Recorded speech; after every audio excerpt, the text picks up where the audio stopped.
జై గోమాత. ఓం నమో వెంకటేశాయ.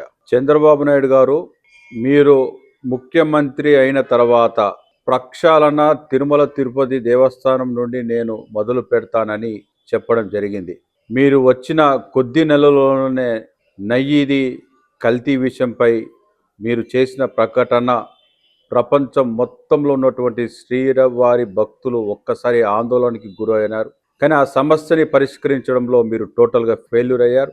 మీరు నియమించినటువంటి చైర్మన్ బిఆర్ నాయుడు గారికి నేను స్వయంగా కలిసి తిరుమలలో నయ్యి విషయంలో మనం చేయవలసినటువంటి సంస్కరణల గురించి నేను సమగ్ర నివేదిక ఇవ్వడం జరిగింది. వారు చైర్మన్గా అయిన తర్వాత నేను చదువుతా అని చెప్పడం జరిగింది నేను ఇచ్చినటువంటి నివేదికని. కానీ వారు చదవలేదు.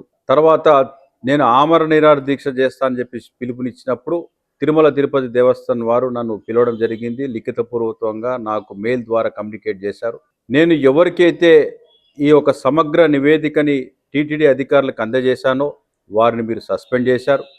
అంటే తెలిసో తెలియక చేసిన తప్పులు కర్మ సిద్ధాంతంలో భాగంగా స్వామివారికి ఆనంద నిలయంలో జరుగుతున్నటువంటి అపచారం, అపరాధం, దీనికి పులి స్టాప్ పెట్టాలని నేను ఒకవైపు పోరాడుతుంటే మీరు ఈ దిశగా సంస్కరణలు చేయకుండా స్వామివారి ఆగ్రహానికి గురై ఈరోజు శ్రీవారి భక్తులు చనిపోయేటువంటి పరిస్థితి తీసుకురావడానికి గల కారణం మీరు అని నేను 100% చెప్తున్నా. మేమేమో రాజకీయాలు చేయడానికి మాట్లాడుతున్నామా, లేకపోతే ఇంక వేరే మాట్లాడుతున్నామా?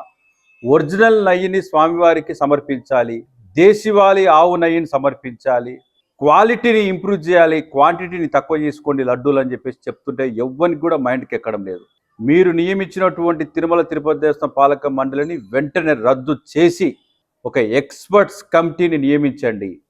అందులో సనాతన ధర్మం గురించి, హిందూ ధర్మం గురించి టీటీడీలో గతంలో పనిచేసినటువంటి అనుభవం ఉన్నటువంటి అధికారులని నియమించి ఈ సమస్యలన్నిటికీ పరిష్కరించే విధంగా ఏర్పాట్లు చేయండి. రాజస్థాన్లో 2 లక్షల గోవులని సంరక్షిస్తున్నటువంటి శ్రీ దత్ శరణానంద్ గోదామాతి పత్మేడ స్వామీజీ వచ్చి నేను తిరుమల తిరుపతి దేవస్థానానికి సేవ చేస్తా అంటే మీ సన్యాసులకి ఎవ్వరికి కూడా మైండ్కి ఎక్కడం లేదు. అంత గొప్ప వ్యక్తి, గొప్ప గో సంరక్షకుడు ఈ ప్రపంచంలో ఎవరన్నారంటే అది గోదామాతి పత్మేడ శ్రీ దత్ శరణానంద్. అలాంటి స్వామీజీ వచ్చి నేను టీటీడీ గోశాలని పూర్తి బాధ్యతగా తీసుకొని మేము చేస్తామని వారు లిఖితపూర్వకంగా రాస్తే యూజ్లెస్ ఫెలోస్ ఎవ్వరు కూడా దాని మీద ఫోకస్ చేయడం ఇప్పటివరకు. ఎంత బాధాకరమైన విషయం. శంకర్ జాతి ఆవు నెయ్యిని మీరు ఆనంద నెయ్యిలో పంపిస్తున్నారు. శంకరాకిపోతారు అందరు కూడా. ఇప్పటికైనా దీన్ని సరిదిద్దుకొని వెంకటేశ్వర స్వామికి స్వచ్ఛమైన దేశవాళీ ఆవు నెయ్యిని సమర్పించండి.